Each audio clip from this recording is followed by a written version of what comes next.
Good morning, everybody. Thank you. Oh, one moment, please. One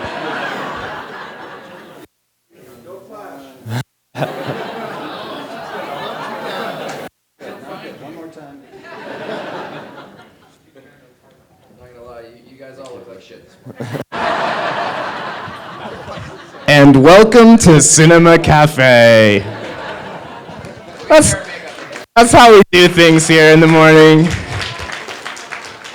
I'm John Nine. I'm one of the senior programmers here. I put together the panels, programs as well. I love Cinema Café as our casual way of starting the morning around some of the films in the festival. We're always thankful to Chase Sapphire Preferred, and in this case, two of our Cinema Cafés are brought to you as TimesTalks, and we thank New York Times. This particular day, we're celebrating our birthday at Sundance. It's our 30th anniversary of doing this movie thing.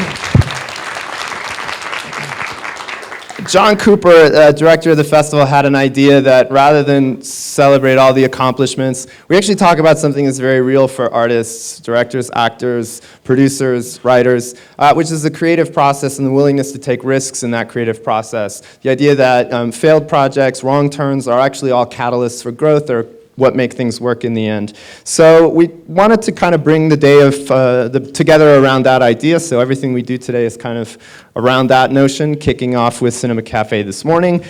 You have a wonderful handout that introduces you to these people in depth. I just want to acknowledge the reason that they're here at the festival, and actually acknowledge that they're all part of the Sundance family. Each one of these people has been here with many, many different projects in many different capacities. They're part of our family, and they're part of what makes Sundance what it is. So the reason they're here, Maggie Gyllenhaal is in a film called Frank, which premiered Friday, a wonderful film.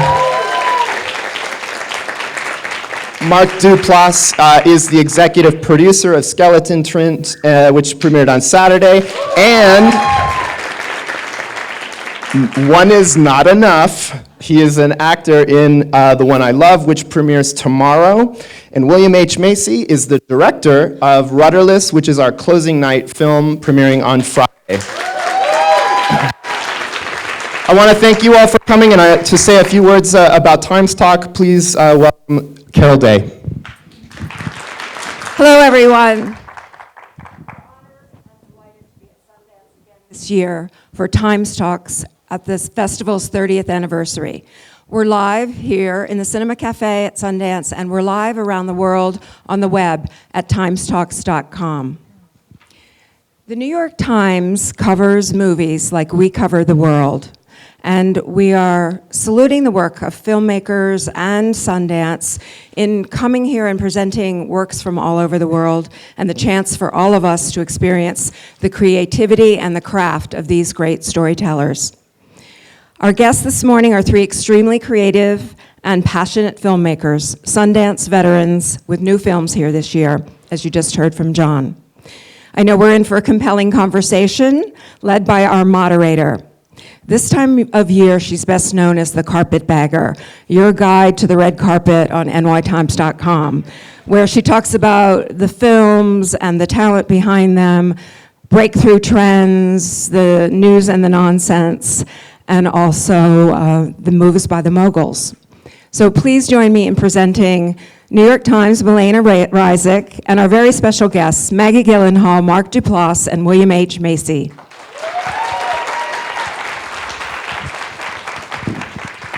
Hey everybody, thanks so much for coming out so early. We're going to chat for a while and then we'll have some time for questions from all of you at the end.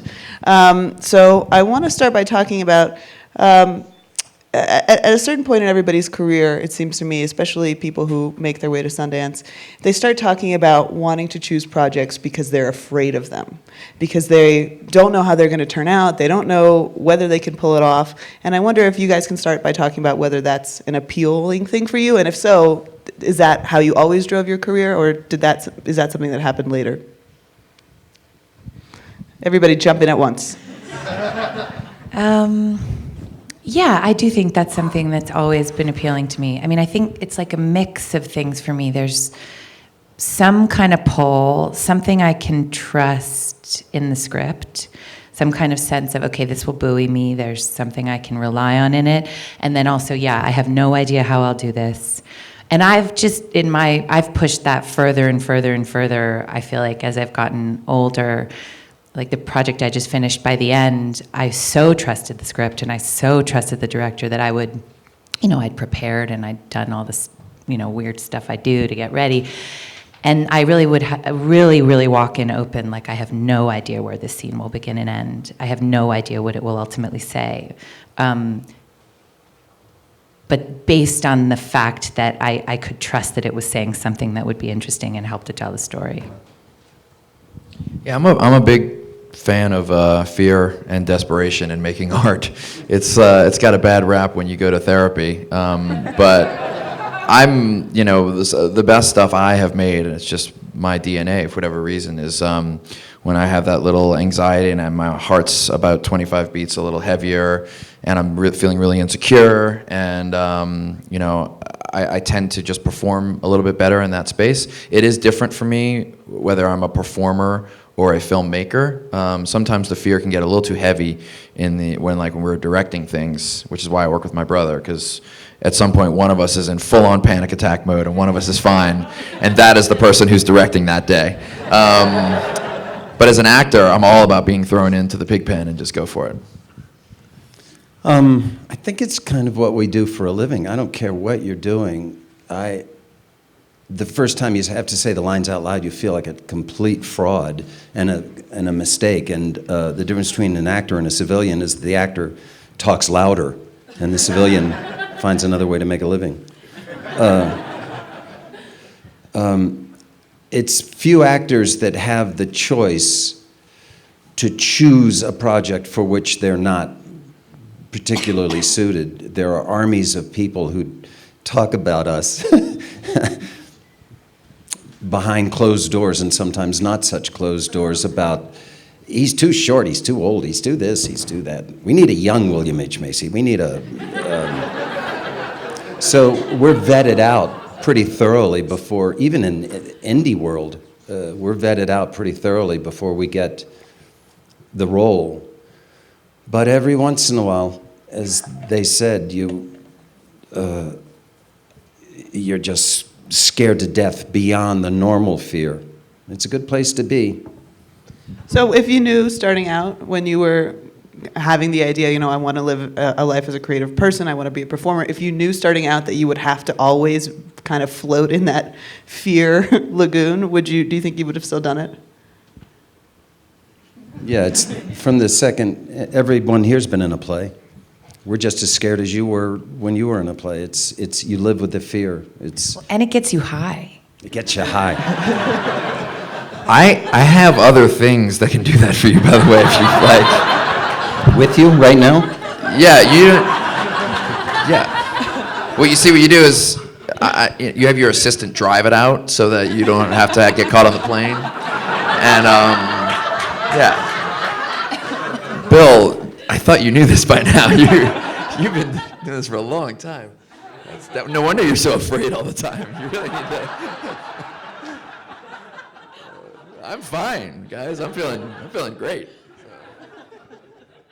This is a different kind of risk that you're talking about. You're talking about the risk of arrest, Yeah. the risk of felonies. Yeah, exactly. We could go down that road. Well, have you been in jail, Mark? Do you want to talk about that? Just to speak a little bit more to the fear-based thing, I do think that anxiety level that we're talking about is good. That being said, not to get too nerdy about it, but as I've gotten more involved in producing films, there are things that you can do that make it less of a fiscal risk and less of oh my God, if this doesn't get pulled off, everybody's going to lose a shit ton of money and we're all going down. I actually don't like that kind of stress. I like being in a place where we've made this project at a modest budget level, so in success, sky's the limit. But even if we fail, creatively speaking, the investors are going to get their money back because we got Bill in the movie and it's going to be fine, whatever, that kind of thing. I prefer that, and I think that allows you to take even more risks, because at a certain point halfway through a project, if you're this was a $3 million movie, and this might sell for nothing, you start pulling back and you start getting more safe, and you don't get to do it. So I'm a big fan of micro-budgeted, risky stuff right now. Do you feel like you have failed creatively in a big way? Oh my God. Never. Everything I've made is incredible. How dare you? Who the fuck do you think you are? I won't go into it crazy, but my brother and I are 4 years apart. When we were like 23, I was 22 and he was 26. We got this huge account editing this corporate documentary when like the big Fortune 500 companies went. We got paid $1 million to make a documentary, and we made it really cheaply. And we paid all of our friends, and then we took a big chunk of that money, and we made our first feature film that no one has seen. It was called Vince Del Rio, and it was about a runner from South Texas, which we knew nothing about. And it was almost a direct ripoff of Rocky. And we spent like almost $100,000 on it, and it was unwatchably bad. And we literally went into a pretty serious depression. We were living in Austin, and I remember we were sitting on our couch, and we were watching a Coen Brothers movie, and we were like, why can't we be like those guys? They're so awesome. What's wrong with us? And like, I looked at Jay and I was like, I think we've lost something in our process. We're like trying to be a certain kind of filmmaker. It's like, what if we just grab mom and dad's camera, which we had, and we just make something right now, like the way we used to do when we were like 5 years old. So we went in his kitchen, and Jay told me this really funny story about he almost had an emotional breakdown recording the outgoing greeting of his answering machine, like trying to get himself right. And I was like, great, I'm gonna improvise that. And I'm not kidding you, we shot a 20-minute take. It is the ugliest, most shitty sounding film in the world, and it cost $3. And that was our first Sundance movie, and that's how we got our start. And I've literally, I'm not kidding.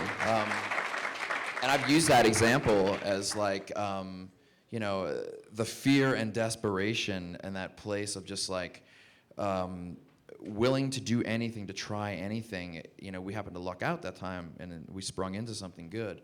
But I like that place for making art. Anybody else want to talk about your extreme failures?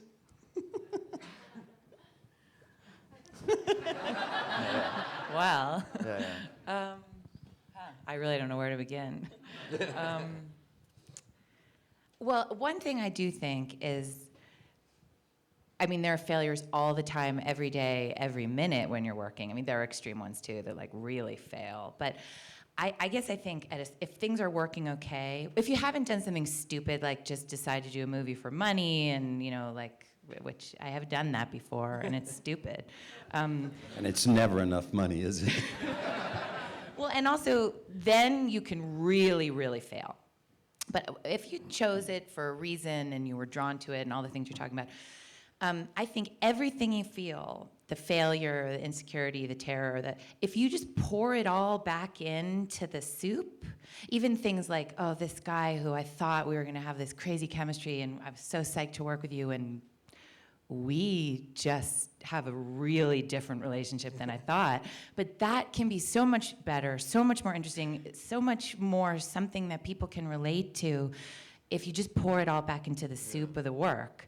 That's like the real thing, I think. I think like the fantasy version of some kind of perfect experience, first of all, it doesn't exist, but it also shuts you off from your real humanity and the thing that's interesting about you as an actor for people to see. It's the failure and the reality that you're living in all the time that I think if you put it back in the work is good. But then again, also, I remember right when I first started acting, I almost got fired.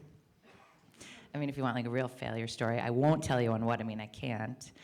But I had just come off of like the most exciting artistic experience I ever had. It was Secretary. I just came off Secretary, and I was like, this is awesome, and this is how it is. And before that, I'd just been like a jobbing actress and just like being the best friend and, some romantic comedy and doing my best to express something. But then I was finally working with someone who wanted to see me and wanted me to express something, and I thought that's how it was always going to be. And then I got my next job, and it just wasn't like that at all. Everybody's on IMDb right now trying to figure out what this movie is, just so you know. I'm doing the math in my head right now. I'm like, I doubt you would have heard of it. Anyway, I didn't understand why they didn't want me to do whatever I wanted. Why they were like, stand here and be more mad, or look more happy, or look more pretty, and all these things that I didn't understand, and I was super young, and I thought I was really punk rock, and I was fighting against it. I hadn't yet realized like the spoonful of sugar kind of fighting against it. And they said, if you don't do what we say, we're going to fire you. And I mean, I was like completely taken down. I couldn't believe it. And I really learned a lot from that. I mean, I learned about collaboration, and I also learned about how to pick a project and how to kind of really try to find someone who is going to be a partner and who is going to be, you know, someone you can make something with. But living through the rest of that project was like, it was like a lesson every second, and it was really painful, and it definitely helped make me the actress I am now. It's interesting. I've just jumped the bridge to the other side. I'd never directed a film before this one, and which is not completely true, but that's what I'm saying. And it's interesting. First of all, I had a dream cast, but actors are crazy as fucking loons. Do you know how nuts we are? Once you jump over to the other side, you know what I'm talking about. The actor comes on stage, asks 3 questions, and my mouth would be open, and all I could think of, what possibly could that have to do with what we need to do today? What are you talking about? And you know, this whole thing, the actor's process, it's a mystery to me. I don't know what they were doing. And I can only assume I'm as crazy as they are.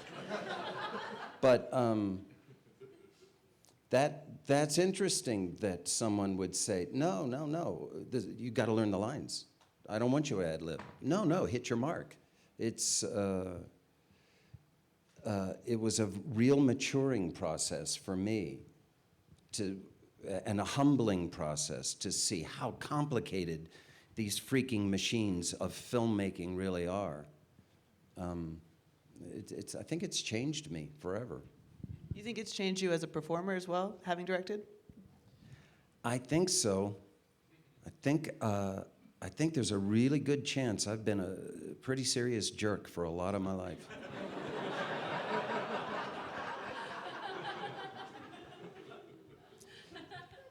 We were talking about being on a series, and that's, I think, a great experience for an actor, especially at least 12, but a big series. You're writing and producing so you know where it's going. I don't know where it's going. And talk about a leap of faith to say, yes, I'll do shows unwritten. I will go places unimagined. I'll do it. I'm putting myself in your hands. It's the most frightening thing. And I think it's been good for me in the last couple of years to walk on the set and think of myself as a utility player, that I don't understand this fully and I don't like it and I could have done it better, but that's not my job. And to take what there is and do it as best I can, and to be a team player. And one of the things I've discovered on Shameless, which is the show I'm on, is that I would read this script and go into a rage, my poor wife, go into a rage about the reeking pile of shit that they just sent. And I work for John Wells, who's a Buddha. He smiles and says, good point, and changes nothing. And at the end, I'd see the show, and all my fears and all of that stuff that I thought, some of it was right, but the vast majority of it, it's kind of in a wash. It doesn't matter. Well, sometimes I think you need somewhere to put your anxiety. Yes. And so you go like, this sucks, and this is the problem, and I'm running up against this wall, and I think it's better not to tell anybody about it when you're doing those things. That's actually one of the reasons I cut off all my hair, was because I kept putting it into my hair. I was like, this hair is not right for this person. I think we need to put my hair up, or we need to, I don't know, maybe I should wear a wig or something. Maybe then I was just like, fuck it, I'm gonna just cut it. It helped, actually. Good for you. That's why big fat actors have an entourage. They're trying to control the world.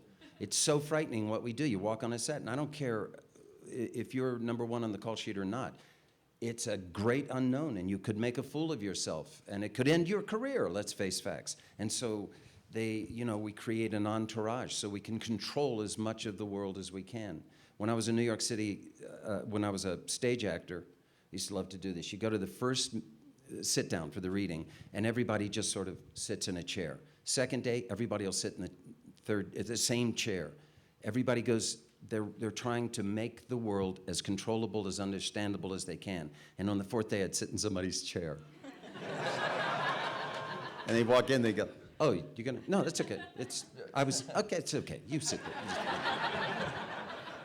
And then you hear a gunshot 2 minutes later from the other room. Can't work with him. So Bill, was that why you wanted to direct at this point, to have a little more control over the creative process and what was going up on screen? Absolutely. What we do for a living is like measured in nanoseconds. That's our job. You do this tiny little second, and when you're done, go to the next second. And the director is in charge of the world. And I've been writing for many, many years, and I give it away. I give it away to the director. I give it away to the editors. I give it all away. And sometimes it's glorious, and sometimes you're horrified. Of all the takes I did, that's the one you chose. Thank you. And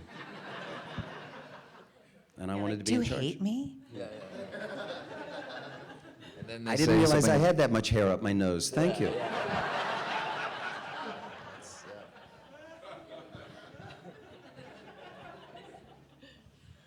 Mark, can you talk a little bit about how you choose? Because the movies that you have here, you're producer of one, you're a star of one, but you also produce the one that you're starring. So talk a little bit about how you choose where you put your energies. Yeah, I mean, I sort of came up, like I grew up in the suburbs with my brother, and we just always made our own stuff, and so I was just taught the lesson, unless you make something for yourself, it's just not gonna happen, and that, I was bred that way, so that's what I do, basically, is I created both of those projects from the ground up, rather than like look for them kind of thing, and I have a relationship with a group of filmmakers, 50 people that I love, and we continue to work with each other. For instance, the movie The One I Love, which is premiering tomorrow night, I'd become friends with Elizabeth Moss. We decided we wanted to do something together. I'd become friends with Charlie McDowell, our director, and I knew he was ready to make his first feature. And we conceived the whole thing from the ground up. We said, we want to make this movie that it feels like what people know us for. It feels like a romantic comedy. And then a little bit inside of the movie, it takes this massive twist and does something that none of us have ever done before. And let's see if we can pull it off. And it was really fun to do that. And I'm getting, I guess you'll see this. I mean, actors like to matriculate into producing and writing and directing because you just get to fill in the gaps of what you're not getting to do in the other places in your career, or you want to get more control over things. And so I'm kind of in the place right now where 80 to 90% of the stuff I do is either self-generated or we're a producer on it, so we can kind of guide it where we want it. So that means you never have to audition or do anything like that. I'm always up for reading with people to see how like the vibe is and the chemistry thing is. That's a very important part of the process for me. But like, I don't know, to be honest with you, most of the stuff that I do are with my friends. You know, I rarely find myself in a room with a stranger auditioning for a part. It's usually a conversation that we had that evolved into something. We have a clip, I think. Do you guys want to see a clip from One I Love? Do you want it, Mark? I don't Guys, know. this movie's so fucking awesome. Get ready. Do you need to set it up anything? I think you're probably good. No, it's just a movie I made with Elizabeth Moss. It's really great. So, yeah.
spooky thing coming in there, that little.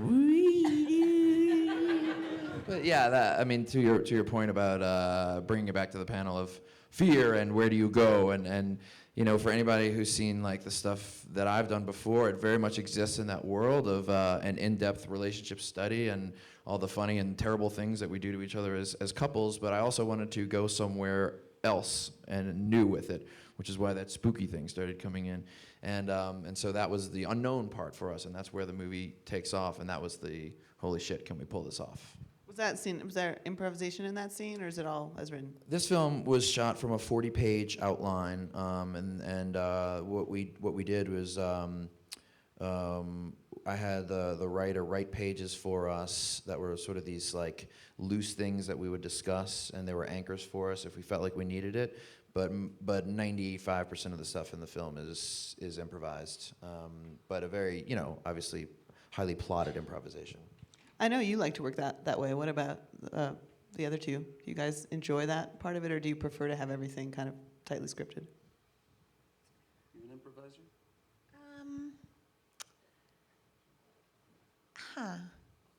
I prefer to have an excellent script, I think.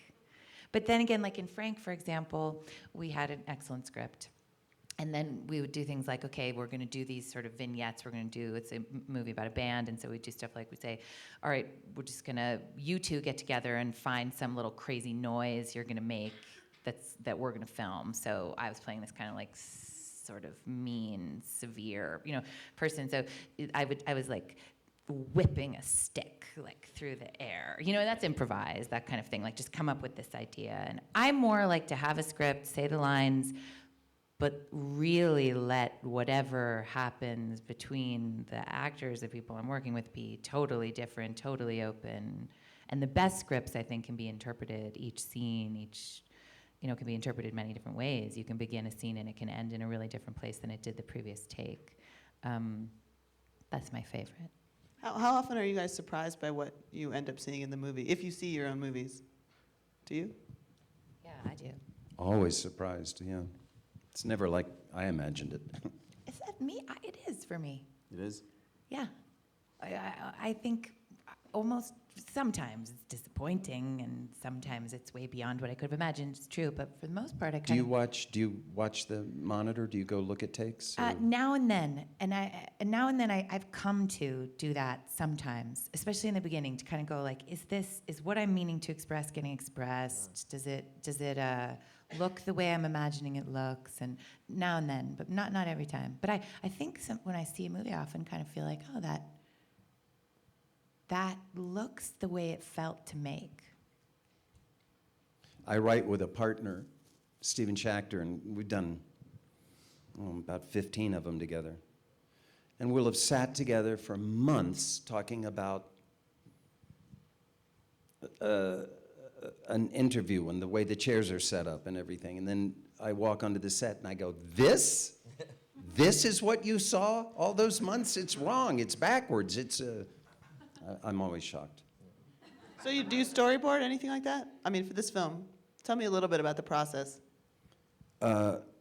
I foolishly attempted to shoot much too much movie with much too few dollars. So there were two scenes that we did have to storyboard because they were montage pieces, and it was tricky. It was designed. And everything else was a wing and a prayer. Pretty traditional filmmaking, but as it turns out, I designed almost all the shots. I wasn't a master cover kind of guy. We moved the camera a lot.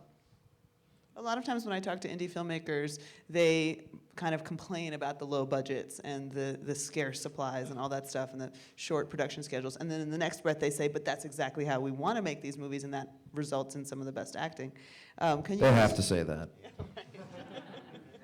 Well, let's talk about that, because a director like David O. Russell, who's known for kind of throwing out some of the lights and letting the camera run and working in a way that you think is more indie-oriented, winds up getting all these great performances from actors. Do you think that makes a difference, having the necessity of, you got 25 days, you got I think the shortest production I ever heard of in a Sundance movie was like 16 days for a feature, and I'm sure there are shorter ones. But do you just have to then go for it? I think it depends on the DNA of the film, and there was a movie that I made with my friend Lynn Shelton called Your Sister's Sister that was here a few years ago. I wasn't saying it like that so you guys would be like, you know how people would get up in these talks and they're like, I made a picture called The Godfather. You know, it's like, yeah, we know you fucking made The Godfather. Like, they always do that.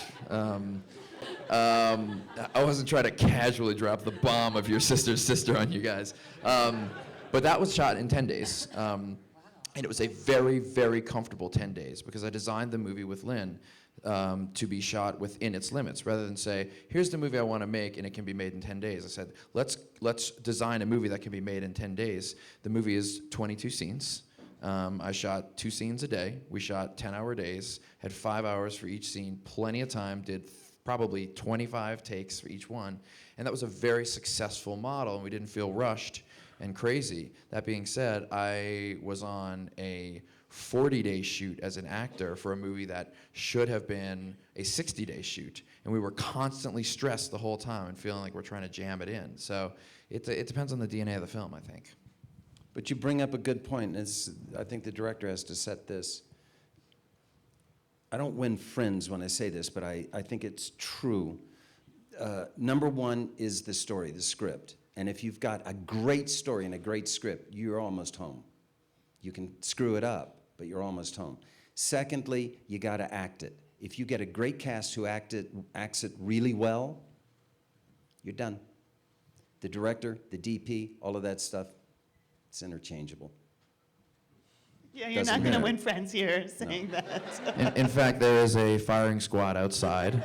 So for those of you who are in those particular unions, call your families now.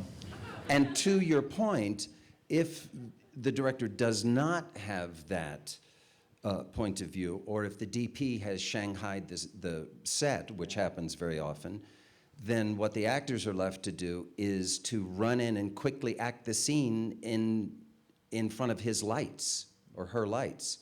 And that happens a lot. And that ain't right, because the audience doesn't I'm gonna win care. us back some friends. I think, actually, in my experience, like the time and stuff, and whether or not it works and whether or not it helps you, has everything to do with the director. In my experience, Where they put their priorities and stuff. and just their vibe. Yeah. You know, like I did this TV show, this 7-part series that we shot 10 pages a day. Like I looked at the schedule, and before it started, I called him. I'd never worked with him before, and I was like, I feel bad. I know you're trying to get me out so I can get my kid in school, but like I'm concerned. Are we going to make these days? I've worked on tiny, tiny movies, and I know how to work hard, and I know how to like come prepared, and I can change my clothes in the closet, and I'm fine with that. I love that. I don't mind that at all. But I looked at the schedule and I thought, there is no way this is going to work, and I don't want to compromise like the fun of doing this job, which is about acting for me. I don't want to be. And he just made it work. We didn't do 25 takes. I mean, we did 3 or 4. Sometimes we did 5 if we needed to. But I also love the thing of like, I know I have 3 or 4 times to do this, so I'm going to walk right up and dive off the diving board. I mean, that's the failure thing. Like, I'm going to drop one, okay? I worked with Sidney Lumet one time. You did a picture with Sid? I did a picture with Sidney Yeah, Lumet. good. What's his last name? Lumet. And he does 1 take. And yeah. And so you just have to go for it. And, you know, lots of times I wasn't very good. But, you know, but I think if you know you've got 3 takes and that's it, then you just run out and do it. And in this case, it worked because of this wonderful director. And I feel like it's the director has a ton to do with that. Mm-hmm. Yeah. The director is the one who sets it all up. I didn't mean to be flip, but the best scenes in my film, I was smart enough to turn the camera on and sit down. I mean, I discovered there, at least on a 25-day shoot, there's no time to direct acting. If you have to direct the acting, that's because something's going wrong. Yeah. My hands were full just getting this thing in the can. So I I'll stand by that. I mean, the director is the guy that, or the woman who sets the tone and chooses the actor, and to a certain extent chooses the script. But the script and the actors, boy, you're almost home. You guys bring up some, oh, sorry, go ahead. I just had a director one time who came up to me before a scene and just said, "I love you." I totally believed him that he did. Yeah. He wasn't coming on to me. Yeah. And I was like, oh, like my heart is so open now. Do whatever, You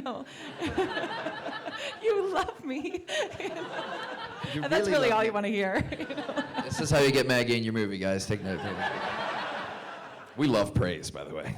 We love it. It feels really good. Listen, you guys bring up this interesting point of like process versus product, which is like how valuable is it to have that beautiful, heartwarming process? Does that pay off into the product? I know some people who thrive in an environment of tension and conflict, and they can't survive creatively unless they're doing this, and it can make a great product. But I can't. You're talking about Disney. I know what you're Disney, talking about. yeah. I can't live like that. I'm like I had a project one time with a particular actor.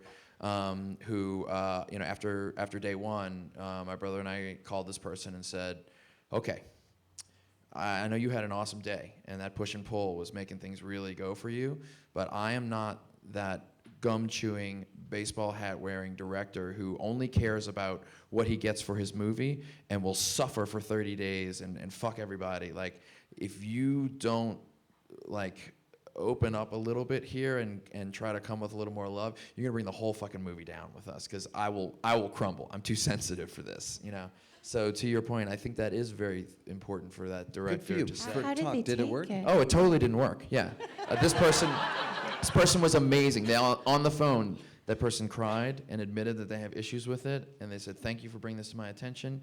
And my brother and I high-fived each other, and we were like, "We're the most emotionally evolved directors in this industry. We're going to revolutionize things." And that person continued to destroy us for another 4 weeks. Are you friends anymore? No, we're not. No. Well, were you happy with the movie? I was happy with the movie, but I grew gray hair on the movie, and my brother and I were like, "We'll never do this again." Like, we should have fired that person that day. It's not worth it. I mean, I think the best experiences, the movies I'm the most proud of, were incredible experiences. Yeah. We're like the ones where you're just like, we all love each other. Love fest. We just want to hang out, and we love each other. And then sometimes you don't feel that way, and you have to make it work. And then sometimes that push and pull, like I said, you just like pour it back in the work, and you do your best to make it a part of what the story you're telling. But the ideal for me is like when you're really getting on. I think it's a truism of the human condition that nobody can do good work when they're frightened. So the set has to be safe, at least safe. You've got to either say, "Good job, can I give you some suggestions?" or fire the person. You've got to support people.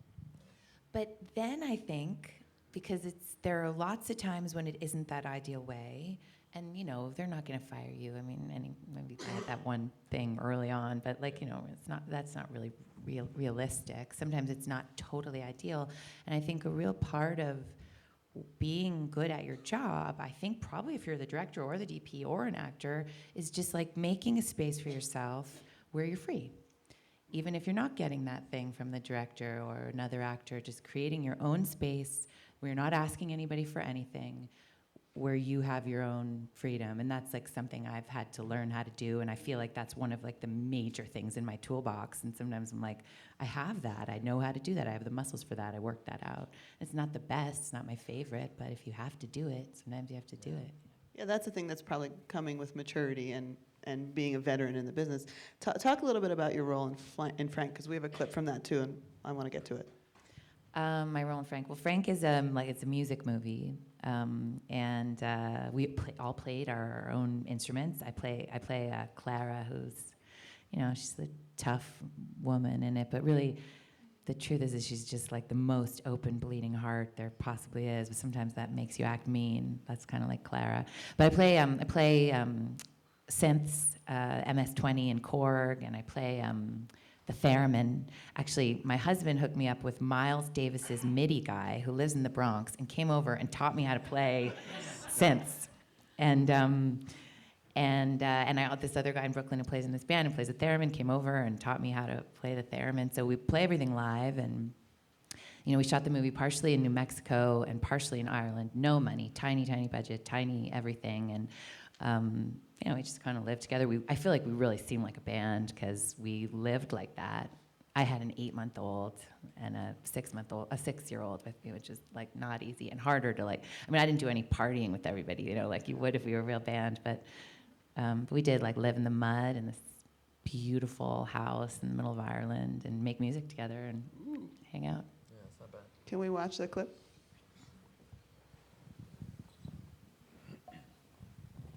Frank wants us to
We never talked about who's inside the head. Yeah, Michael Fassbender's in there. He's never looked better. That's the first time I said that joke. It's a brilliant way. That's not Michael Fassbender in there, but you just can say it is because no one will know. It's perfect. Guys, I have Robert De Niro in my movie. He's in a box the whole time. But it's Great him. way to get financing. I'm telling you, he's in there. But this is a movie about creative process in its own way, right? Because it's about a band. Do you still play the theremin, by the way? Do you keep it up? Peter gave me a theremin for my birthday in November. I freaked out my baby, though, when I tried to play it, so. Now when I go near it, she says, scared. I'm imagining your house just sounding very haunted all the time. My house is so cool. So are you guys attracted to stories about creative process? I mean, this is one, I know, Mark, you've done that. I mean, I can just personally speak to it's something I understand. I understand the struggles of it. I think I've come back to it a couple of times, and I think I don't want to make a movie about artists because art about artists. Like I don't want to do that. But the untenable dream and the greatness of trying to achieve something in that level of expression and the compromise you have to make and to get there, it's interesting to me. So I've come back to it quite a few times. I like it. There's an old trope, don't make a movie about showbiz, about making movies, which I violated, and I brought that film here to Sundance, and people were starting at the bottom of Main Street lining up to say crap about that film. They hated it. It was a fluffy comedy at Sundance. You could easier open a Sunday school in Beirut. But there's a home for these kind of stories. I mean, actually, I feel like, especially now, as we get to different distribution models, all of those kind of stories that talk about what it's like to create, now that everybody is kind of a creator in their own way, because you can sit around taking pictures and cutting movies and recording music in your bedroom. I think there's more of an appetite for that. You guys don't have to agree or disagree. It's just say my statement. I think it maybe can get a little like insular. You know, our movie, we were, I mean, I think I sort of have a little fantasy of being a rock star. Very different than, I mean, I'm in no way capable of being a rock star ever, but I could pretend I could, be a cool musician in this movie. I think it's different than making a movie about acting, but I think it's possible. Well, you're right. With the new technology, everybody's got a camera, not just a camera, but a good camera, and a magnificent printer, and everyone's learning Photoshop, and a lot of people know. I find some of my fans know more about showbiz than I do. And I think it's raising everybody's game. Or like I was just thinking of a good movie about it. I was thinking of Opening Night. That's like an amazing movie about acting and what it's like and how it feels, and it really does seem like that is kind of what it feels like. And it becomes universal through that, yeah. I mean, it's interesting when you're talking about like anybody can make art now. I feel like the music business in the mid-'90s experienced that when you could make this really great sounding record on your computer, and it changed everything. And in like 2005, that happened for us in the film business when the first digital cameras came out that were decent. That allowed me to go out and make the puffy chair for no money, and it's created something very strange, which is there's a glut of movies. It's harder to get audiences to come to them because there's more options. Everybody's making movies, which means there are just tons of shitty movies out there. But I'm a big fan of it overall because it means that like weird 16-year-old kid from the suburbs of Cincinnati has the ability to make something at home that blows away anything that the three of us or anybody out there could put together. And that power and that little thing is like the most exciting thing to me. Well, do you think there is a greater appetite for risk now, or perhaps a greater audience for it? I mean, Frank is not a typical movie. I mean, and it's getting a great reception, and you can make something weird and put it up on YouTube and see what happens, and then go from there. I think I lately come across so many scripts that are so similar and are so that are not risky, that when I came across Frank and read it and it was so unusual, it made me want to be a part of it. I think there are a lot of movies that have their money and have their financing that are very much like other movies you've already seen, and or remaking television shows that were even already made in English that they're remaking again, things, so that there is, I think, in some way, there's not a lot of risk. And so when you come across something that's truly original, that's really someone trying to say something that comes from the strangest parts inside themselves, it can be even especially appealing. This might be Pollyanna-ish, but I feel like audiences are sophisticated when it comes to the language of film and storytelling, so that their demands are that they're more truthful, that it speak to them, that it say something that's true, no matter what it is. But do you know what I mean? Their bullshit detectors are very, very high. And that comes at the same time that it's easier to make films. There's so many networks. There is so much need for demand that a film or a TV show doesn't have to appeal to everybody. It can have a smaller audience. And as a result, we're telling stories that we weren't being told before. And it can find an audience, and it can be financially viable. But I think that audiences my teacher a long time ago said, man, the audience is smarter than you are the best day you were born. And the second you don't think that's true, you should find another way to make a living, because you will fail. The audiences are never wrong. Thank you for setting me up to the audience Q&A that we'll do right now. All right, smarty pants, let's see what you guys got. We have a couple of mics so everybody out in internet land can hear us. So if you have questions, raise your hands, and people with mics will find you. We got somebody over here. One sec.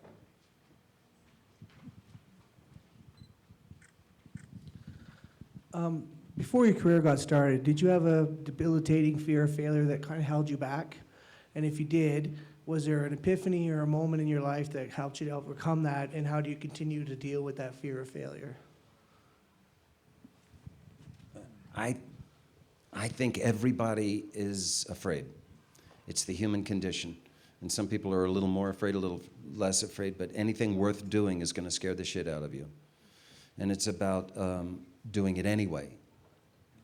you'll never not be afraid. I'll never not feel like an idiot acting. I'll never not feel like a fraud. I've just accepted it and go forward. Are you a filmmaker? Are you an actor? Are you one of those things? I'm don't wanna at make the you fear of nervous. failure stage. You're at the fear of failure stage. Yeah, I mean, Holding me back, so waiting for that moment. What I would no, it's good. What I would say practically to you, I dealt with that a bunch. Is I feel like making a ton of under 5-minute short films on your iPhone with your friends is a really great place to be. You don't have to show them to anybody. You'll vet out your mistakes. If you make one every weekend for a month, by the fourth one, you go back and watch the first one, it's gonna be 250% better, guaranteed. And then once that one is like kind of on its feet, then you start showing it to your friends, get some advice, and that is, I think, a nice way to begin. There's no reason not to make little cheapy shorts on the weekend. They'll cost you nothing. And I always find that once you find your voice, which is a tough thing, but it took me about 10 years, I'm not kidding, as an artist. But it was like the way that you are in your conversations with your loved ones and your friends and the things that you guys laugh about and that you cry about, that's probably very close to your voice. So I would say don't try and make the movies that you love. Try and make something that feels like the great conversation, the last great conversation you had and how that made you feel. Something in there is going to be what you're good at, and maybe make a little short about that, and you'll start getting there. It's true. It's the kiss of death. The second you start thinking, what do they want, as opposed to what do I want to do, you're sunk. If you like it, it's good. All you can do is bring it to Sundance. Everyone hates it. Well, you were wrong.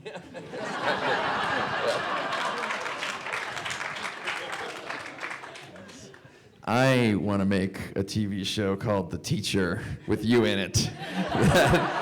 As the man who makes and breaks dreams in 12 seconds, I think. I'm horrifyingly available. That's incredible.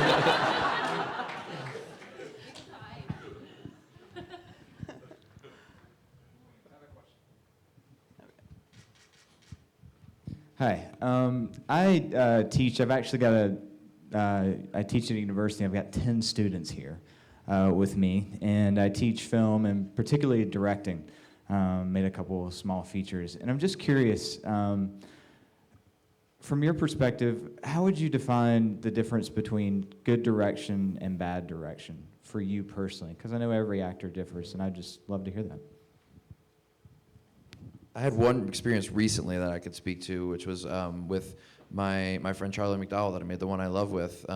He has this really popular Twitter account, Dear Girls Above Me. He's a good writer, so he's a developed artist, but he hadn't had a lot of experience directing. And this is a little bit of a cliche, but when you really think about it, it is the essence of it. The first movie I directed, I was so terrified that people would know that I didn't know what I was doing. Whenever anybody asked me a question, I answered them really quickly with a loud, confident voice, even though I didn't know what the fuck I was talking about, because I thought that would convince them that I knew what I was doing.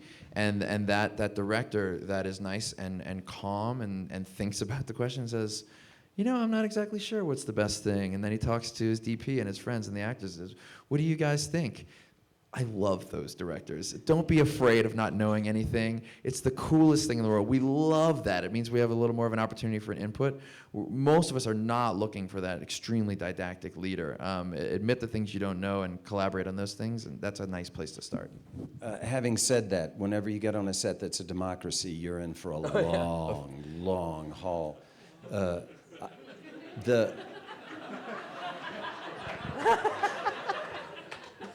Because then the craft service guy gets to decide the shot. There's a line to be drawn. There is a line. Yeah, you're right. I'm with you. You're fair. I love the directors where I know more about it as an actor. I've only directed once, so you'd have to talk to my cast, who I think like me, but I'm not convinced. I always liked it if I felt that the director was in charge and would get me home in 12 hours, had a plan, and would listen to a better idea. But it's a benign dictatorship. And if it's anything other than that, you're in trouble. Someone's got to lead you. You can be there forever. I like a director who's got the guts to say, this is a film about, or this is a scene about, this is the moment in the scene, as opposed to, I don't know, what do you feel like doing? Yeah, I like leadership, but benign, so that if a better idea comes up, that's the one we'll go with.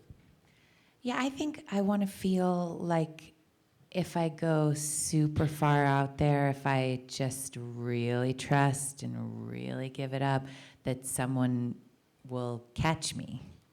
And then, I like the direction, I love you. But actually also, one of the other best directions, I like directions that open you to any kind of possibilities. So I once had a direction which was, I think this woman is feral. Someone said that to me, which was basically like, you're free, just go for it. You can't do any wrong, and so I think like directions that sort of close someone down. Another time I had once said to a director, I'm like a little afraid this woman's going to be kind of annoying. I said it really offhandedly early on in the process, and she came up to me at one point and said, you know how you said you were afraid she was going to be annoying? And I was like, stop, don't say that. Like then you get freaked out and closed up. I don't want to be annoying. I want to, so I think you want things that are opening and make you feel like the strangest, most human parts of yourself that you don't usually show people are allowed to come out. I hate directions like, I see this scene is red, you know what I'm saying? And you're more bluish. I just want to die. When But they it's talk. amazing when a director really says, this is what the scene is about. This is the event of the scene. Yeah. We I got heard it. it great Is when that someone uncommon? told- Is that uncommon for a director to say this is what the scene is about? You'd be surprised. I heard a great direction. I'll never come up with it. Anyway, the director came up to the guy and he said, you're losing, man. You're losing all these scenes. Don't lose. Don't lose. Don't lose anymore. Don't lose. And I thought, that's something I can act. Yeah. My husband told me that Kim Pierce said to him in Boys Don't Cry, and he's like this convict and he's drunk and all this stuff. She said, you're the sheriff of this town. It was a great direction. You can play that the whole movie, So there's one key line that will just come to you at some point if you're lucky. That's what I'm hearing from you guys. Something to work for or something to... Now, I did this. You guys can tell me if I stepped over the line here. But I did it a couple of times. You're waiting and waiting for the lighting, and I'd see them moving a light, and I'd say, what's going on? What's on? He said, well, Maggie's a little out of her light. And I'd say, leave the light alone. Get in your light. What's the matter with you? Find the light. I couldn't tell whether I'd saved time or just alienated an actor. I think you killed two birds with one stone on that one. I think that's what you did. Well, I See the always sound imagine, guys. I've never worked with the Coen brothers, obviously, but I imagine, if the Coen brothers tell you, you got to stand right there. There's a shaft of light coming on you. Yeah, yeah. You've got to stand there. Then there are other movies where they light the whole room. Yeah, And they then see you the have whole a movie different from the kind of- front to end. And Yeah. I have a friend of mine who's driving the Coen brothers around for locations in Texas. She was telling me this story how she drives them around in the morning, and they each have their own copy of the New York Times that they read side by side. They don't talk to each other at all. But every 20 minutes or so, one of them will lean over to the other one and be like, and that's where their movies come from. Do we have more questions? Oh, yes, we do.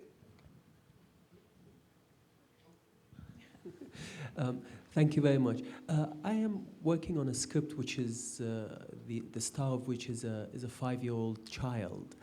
Any tips you have for directing children of that age? How do you feel about a rewrite?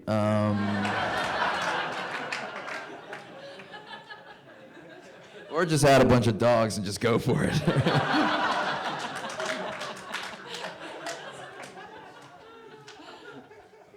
First of all, there are all kinds of laws. You can only shoot them for about 10 minutes between noon and 1. And I act with a lot of kids on my show. He's right.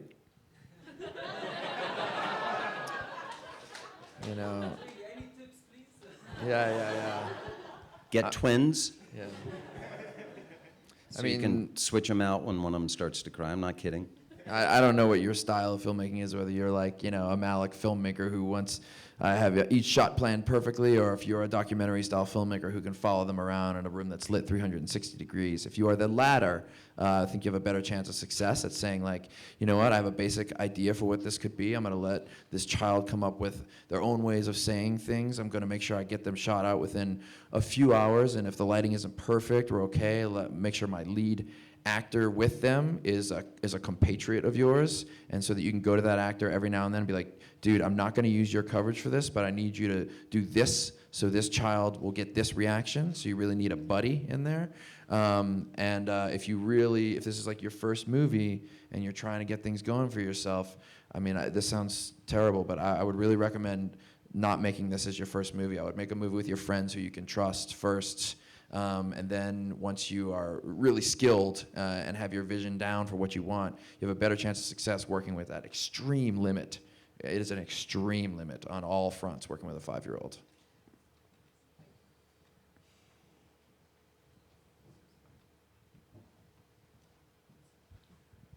Thanks. This has been a great panel, first of all. Thank you so much. And as independent filmmakers who often work with low budget to micro budget to non-existent budgets, it's been really wonderful and encouraging to hear about how much that's not necessarily what makes a great production. As someone like that, all we have really to work with is the love, and is creating a safe space. That's the one thing that we can offer. And you've talked a lot about good direction and how that feeds into that. And I'm curious, are there any other sort of environmental factors or circumstantial factors that help to create a safe and secure space for you to be able to enjoy the project and deliver good work? We do a thing on Shameless, this TV show I'm on, that I think is really great. This is down to the nuts and bolts of it, so forgive me if it's boring, but they call us in. Mark Malott is one of our directors, and this is his thing. They call us in, the actors sit around, he says, let's hear the lines. And we do, and he'll encourage us not just to run the lines, and we'll do it once, twice, 3 times if it's a tricky scene, the whole scene. And then he blocks it, and we try that once or twice, and then everybody says, what if I were over here? And then he adjusts it, he says yes, no. And we will run it another 3 or 4 times, which takes an inordinate amount of time. We're 35 minutes into setting this shot up. And it's only at that point that he invites the crew in. We've been alone up until then. And then when the crew comes in to watch it, we'll run it 3 or 4 more times. And I swear we cut an hour or 2 off of each day by working that way. The results are, I'm not one of those directors who thinks, roll the camera, you're gonna lose magic if you don't shoot everything. I'm not afraid of rehearsing. I grew up on stage, and perhaps that's why, but I think continuity becomes not a problem. Actors just naturally will start to do the same thing. So the 3rd, 4th time you run it, you know exactly where you're going. You'll pick up the glass at the same time. It's so much easier. 2, the lines get sort of learned better. People come knowing the lines, but the cues are memorized so that you can pick up the pace of the thing. And when you run it a couple of times, the DP watches it a couple of times, so you don't have that horrible thing that they send you away, they light the set, you come back, and he's lit you someplace where you don't go. Oh, I thought you went, no, I never sat there. So everybody's on the same page. At the end of the day, I think we've got an extra hour by spending that extra 30 minutes. I tried to do it on my film, and I panicked many, many times and didn't do it, but that works. And everybody feels good about the process, too. Yeah, one small thing that I try to do and explain to my whole crew is that the first studio movie I directed, I was in such shock. I yelled cut after the first take, and about 50 people came running into the room to fix all their things, fix their hair, fix the makeup, fix the props, fix the this, and I was like, holy shit, how can an actor survive in this environment? So I set a rule with my AD, and the way I communicated it to it is that every scene on this show is a nude scene. You do not enter this room unless you are invited into this room. You are delicately being quiet and respectful of the fact that someone is burying themselves. It sounds corny, but just like there's physical nudity and there's the emotional nudity. Every scene is a nude scene. So when I'm shooting, the only people that are allowed in there is one boom operator, everybody else on wireless mics, and my 1 or 2 cameramen, and that's it. So we have this sense of being, we always say, as much as possible, we try to have the actors outnumber the crew members so that they feel that they are the most important thing by the very presence of who's in the room. I did this, no last looks. That's jive. I've never seen a hairstyle in the history of mankind that can't last 3 or 4 minutes. And I think if you've got an open bleeding wound, it's okay for the makeup people. But no last looks. Or you just cut all the hair off too. This works really well, yeah. No sides on set. We do that on our show. No sides. Know the lines or carry the script, you know. We make you look like an idiot on our show. It really works. It really works. The rule, I think a great rule is the slowest thing in the process is the camera. And when the camera's ready, we roll. And woe be to the person who slows it down, because the camera takes forever. And if you look around, you'll see the keys, they're just sitting around wasting time reading or doing crossword puzzles, and all of a sudden, here we go, and they go, oh, wait, I've got to, well, no, you can't do that. And then if you don't have like this lovely way of working, which I think sounds great. It does. If you don't have that, then I also think like you can start to exercise these muscles where someone is coming in after every take to fix your hair and makeup, then whatever feelings you have about that at that moment on that day, just put them into the scene. So maybe someone touching your face feels like heaven, you know, and like lovely and opens your heart, and maybe somebody touching your face feels like, get the fuck away from me. And I mean, of course, you don't say that, but you just put it into the scene, and maybe the way you feel about the person touching you has everything to do with the scene you're doing, and you just kind of include all of it in what's happening. I mean, it's a really healthy approach. It means that basically nothing can throw you to a certain I think degree. when I was working on this 6 months thing, that's the thing that I started to get really good at. It was like, oh, we have to stop again because we're shooting in a place where there's airplanes everywhere. Well, I have a lot of feelings about that. Just pour them back in. It's all in. And I would see this other actor who I was working with, fantastic actor, heaven to work with, who wasn't in every day, get really thrown by having to stop by the airplanes and stuff and just sort of go, right. This is a thing that gets exercised when you're working all the time. And it's hard to keep it up. And it's okay if you can't. And it's okay to get thrown. But, you know, if you're not working in that ideal way, there are things you can do to keep it open and fresh. That's what I've loved about doing a series. Did you read The Outliers? It's our 10,000 hours. I get to act every day, and I love to do it. I've never, in my whole career, gotten to act every day. I get to act every day, and it's what Maggie's saying. You know, they say, can you twist it this way and hold it up here and put your left foot there? And it used to bother me. Now I think, you bet, and I'll still act well. Anybody else? All comers. Give me a unicycle. I'll still do this thing. Well, that's the most prosaic advice about any creative endeavor, but also the most true, is just fucking do it. Just practice it. Just get behind your computer keyboard every day, 6 deadlines, write your story, do your scenes. Only thing I'll add to that is it's all easy to say and do. Forgive yourself when you fail 35% of the time. That's okay too.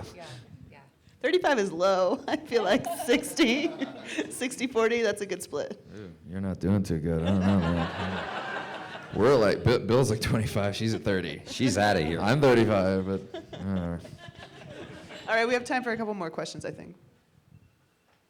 The idea of failure is really rooted in expectations, and so overcoming that is really managing your expectations. And I was just wondering how you all, when you're entering a project or struggling with something, how you manage your expectations, especially, Mark, I know that you deal with improvisation a lot, and so when you kind of don't necessarily know exactly where something's going, how do you kind of remain calm and open to exploring things? Yeah, I mean, I have a particular view on improvisation, and it's very structured improvisation that I'm using. We're not just saying like, oh, let's talk about some banana toasters for a little while. You know, it's very ingrained into the narrative. I'm just trying to loosen up the dialogue so we can get something. So for me, it is a very exciting process of trying to capture a little bit of lightning, and it's all about certain scenes. Certain scenes are better built for it than others. When I was younger, I would improvise everything, and I was like, oh, it's gonna be great. And then we're like, well, they're just walking in the doorway and doing some exposition. So maybe we script this one and just get it done. And then the two-person scene in the tub, that is the essence of their relationship, let's improvise that one a little bit more, you know? So I've gotten better about learning where to put that. I don't have anxiety about that stuff, to be honest with you. And part of it is that I have come to believe that what works best is the most inspired version of what I've set forth in my script. And I am open to that being 25% different than what I wrote, as long as it's within the general narrative of what's happening. And I'll never forget this one time I was shooting a scene with my friend Steve Zissis, and we felt like it was gonna be great if he was packing his clothes and he had all this business, and we shot it 3 times and we could not get it right, you know? And I just knew this thing. I've been friends with Steve for a while. And one time, like, we were sitting in a hot tub together, and there's just something about that dude in hot water. Something happens to him. His heart and his soul opens.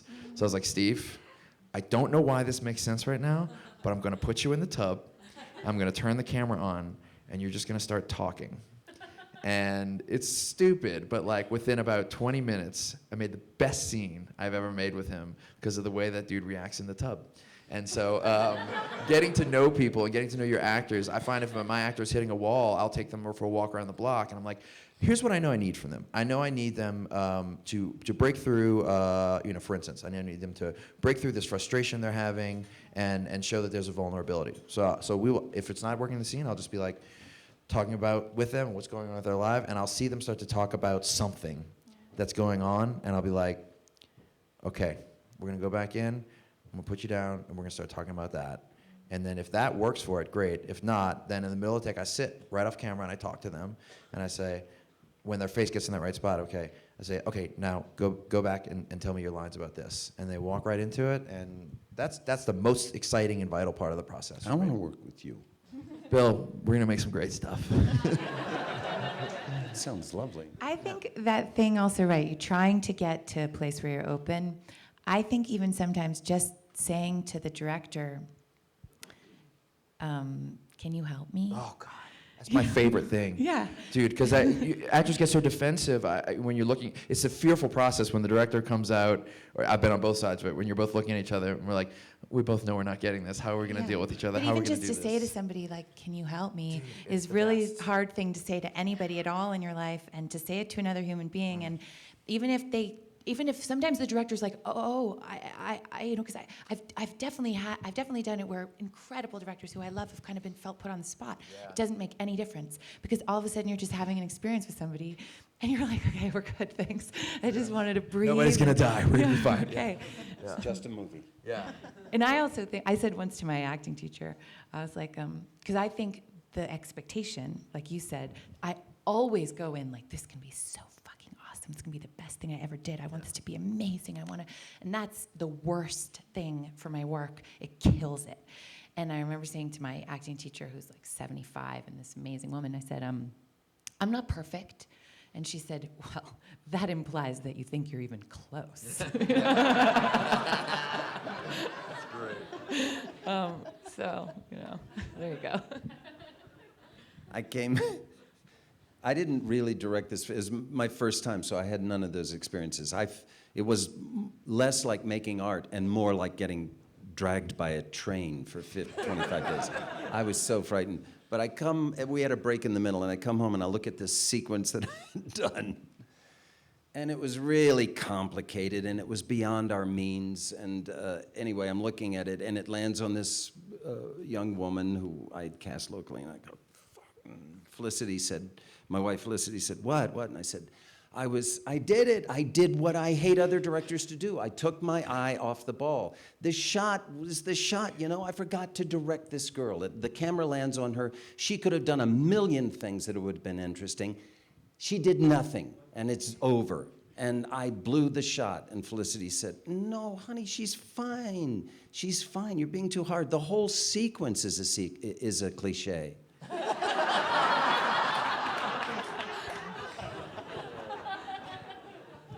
It strangely made me feel better. Anybody else?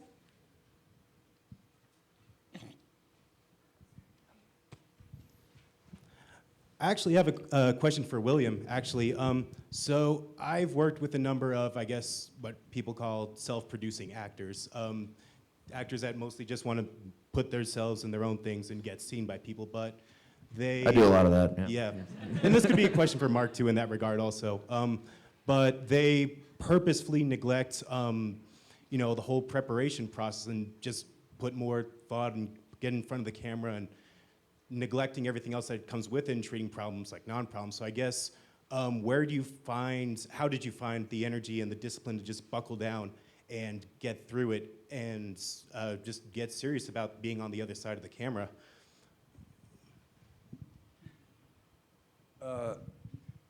I had wanted, for years in my career, I didn't want to direct. I would look at the director, and he was the first person there and the last person to leave. He got paid a fraction of what I got paid, and then they would call me 6 months later, and he's still working on that film when I went into, and I thought, which job do I want? But then it changed. I'm sort of in the third act of this career, and I wanted to tell the story. So it wasn't, it was more of me getting on my knees and begging people to let me have a shot at directing. And it took about 7 years, maybe 8 years, before I finally directed Rudderless. And I don't know, I feel like everything was building up to it. I had been making fun of directors for 35, 40 years. Figured it was my turn in the box. I was determined not to make the mistakes that I'd seen directors made. I made them all.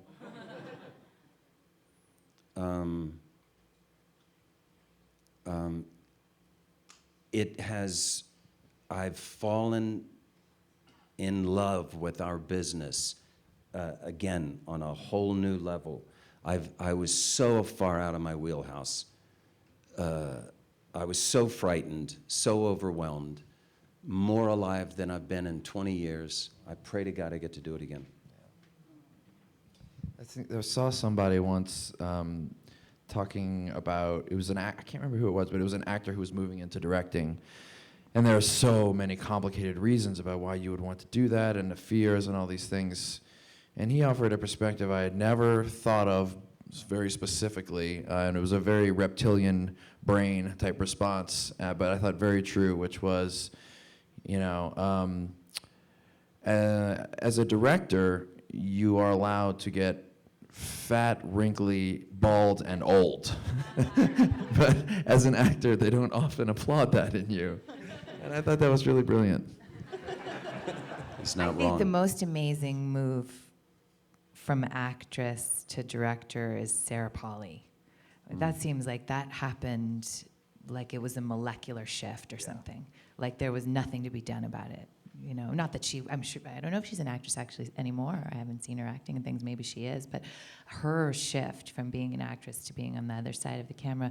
She is in Stories We Tell. Yeah. I mean, she's a part of it, but it seemed like the wind blew and something shifted in her and she turned into a director. The ping-ponging back and forth is healthy for me in my life, in that, I think the simplest metaphor for it is like, when you are a director of a film, it's like having children. Nothing is more stressful, nothing is more exhausting, probably nothing is more rewarding. Acting in a film is like being that really amazing aunt and uncle who show up and party hardy with the kids and fill them full of sugar, and then you're like, let's get the fuck out of here. You got to deal with them now. And they're both very rewarding at different times, and I actually like the back and forth. It's helpful. Maybe acting is even like being the kids. Acting is being a child. Yeah, you're probably right. Yeah. I think we have time for one more question. Hi. Maggie mentioned that the mentality going into a film thinking this is going to be the best thing ever isn't exactly the best. What would you think is a better mentality to go in? Like, I'm a human being, and I'm going to try to put some of what's actually going on in my human, flawed, terrified heart into what I'm doing and see what happens. But, obviously you want to choose projects that excite you, that you think could excite other people.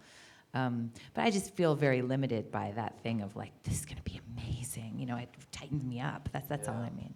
My main goal when I walk onto a set is to do whatever I can to try to make people laugh, try and disarm everyone, and try and create that environment of what you said so well, and I was trying to say earlier to you who asked about your students, which is the admission of that humility. And when someone is around and you have the feeling of like they're willing to admit like, oh man, I'm really sucking in this scene right now. I don't know what to do. Can you help me out here? Particularly someone who's in a position of like Maggie's position that we all respect, that sets the best tone. I mean, that gets everybody in the right spot, which is like, it is okay to say all these things, and that's my main goal when I show up. Let's end by talking a little bit about the flip side of risk and fear, which I think is perfection and being precious about your work. And you guys have talked about how you want to live in that moment of risk taking and fear, but does that mean that you can't